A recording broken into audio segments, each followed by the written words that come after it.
Hello, hello. It looks like we are live, or the microphone might not be working. Want to make sure that everybody can hear me. Give me a second. We're trying something new today with screen sharing. So hopefully my phone works. So I wanted to come in and talk to you today about business income versus investment income. And there are a couple of pieces why I want to talk about it. I get a lot of questions lately. People are really, really focused and obsessed about passive income. Everybody wants passive income. How do we build it? How can we get more of it? And now, especially right now, looking at the times and how the economy is going, the interest rate are going high, inflation is probably higher than they tell us it is. We see the purchasing power is going down. All these things combined, people are becoming obsessed in how can I preserve my income and still make a living, right? So I remember when 2007, 2008 was here, when real estate crashed. Real estate really impacted so many other things. And one of the biggest issues was, there was lack of income. There was not enough money in the market. There's not enough rolling into the market, into the economy. And that kind of stopped everything. People stopped spending. And from that, from there on, everything goes like a snowball, right?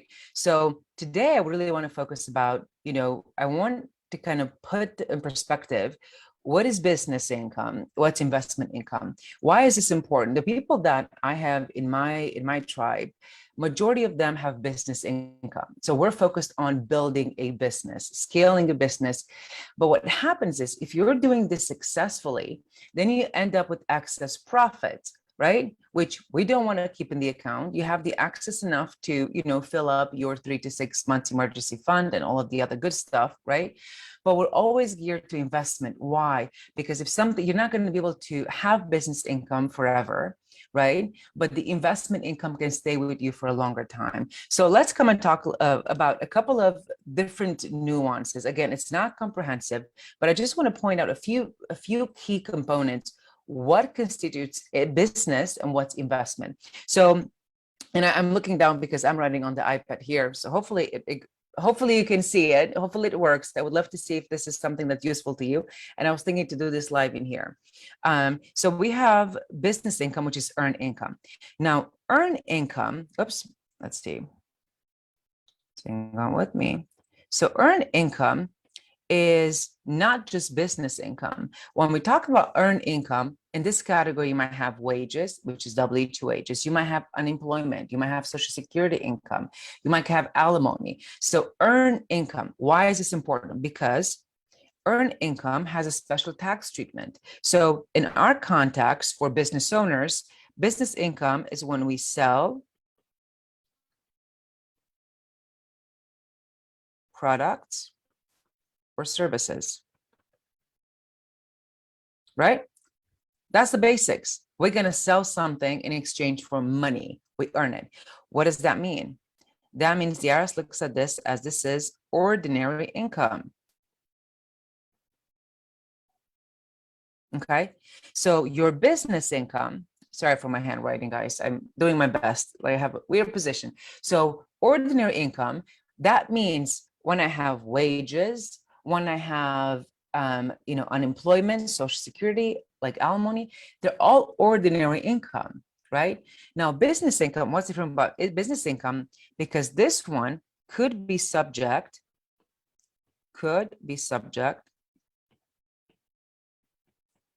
to self-employment tax, okay?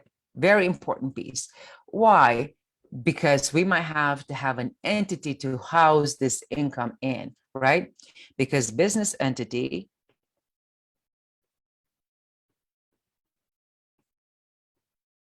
might be needed. This is what we cover in tax planning, the first thing, right? So one of the most important elements is to realize that business income, even though it's ordinary income, there's a pop-up there. Even though it's ordinary income, we might have a lot of possibility for tax planning versus all the other earned income. So I love business income for many, many different reasons. You can't just have investment income. Business income really allows us to have larger investment income. So now we're going to switch on the right-hand side and talk about the investment income, which is really what a lot of people are interested in right now. So if we talk about investment income, another term for this would be passive, right? Passive income. Passive really means unearned. Okay. I don't want to give you a full lesson, but I want you to understand that when you earn the income, ordinary income tax, remember that. Unearned, right? It's going to have other treatments. We have limitations on it. We have some other things that might work or might not work for us. One of the really beautiful things about passive income, we can have little kids have unearned income. They can earn business income the same way as you have unearned income. Now, there's some exceptions there. You have like a little child who's a model, who's doing all these things, right? So, but you can really do a lot of passive income, move a lot of investment income on a child's name, before the age of 18 versus the business income. So the other side that I want to mention here is passive income is really when you have assets, right, that appreciate. It's passive, meaning that I put my money into a specific vehicle, an asset, and now I can draw different types of income from it. Okay. So I'll give you some examples. That could be interest. You house your cash into a bank and they give you interest in exchange. You can have dividends, right? And dividends, you invest into a corporation or into an LP and they give you dividends back. You can have here, let's see which one, royalties, right? That's how you can get. Then you can have passive income distributions.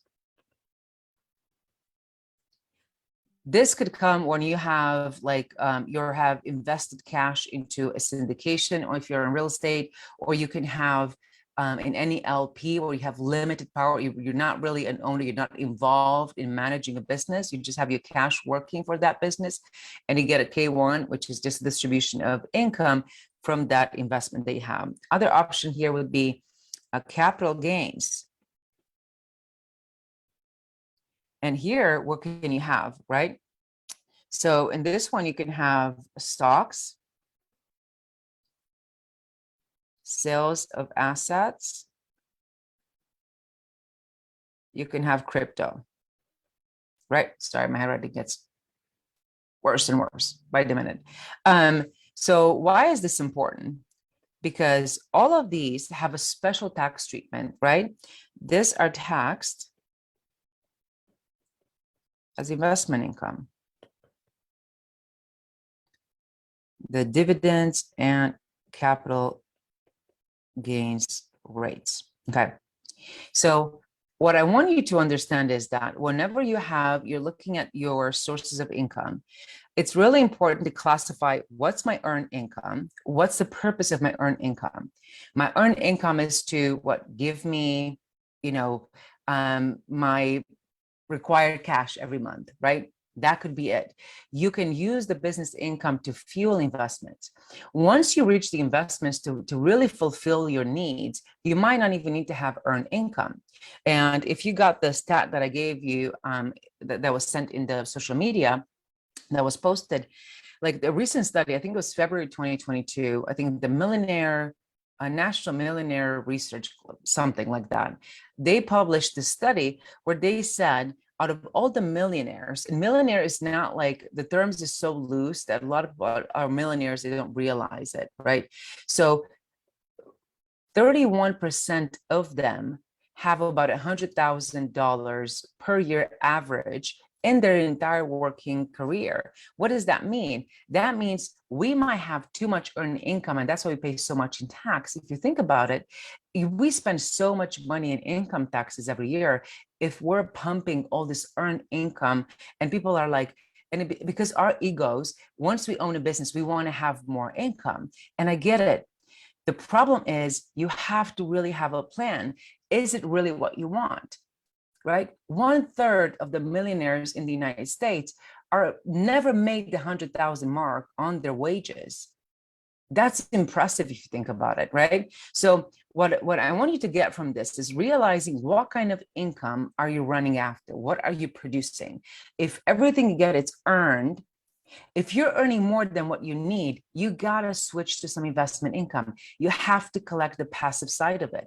Interest, dividends, royalties, K1s from different, investments that you have, right? So what's the story here? The story on this side is, I'm going to move this up a little bit. So invest assets, right, in exchange for passive income.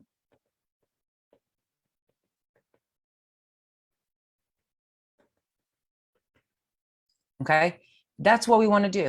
So we want to earn income enough to fulfill our needs and like fuel our passive income until the passive income really completes all our needs. That's really what I see in like wealth building and the high net worth individuals that we service. This is what we see day in and day out.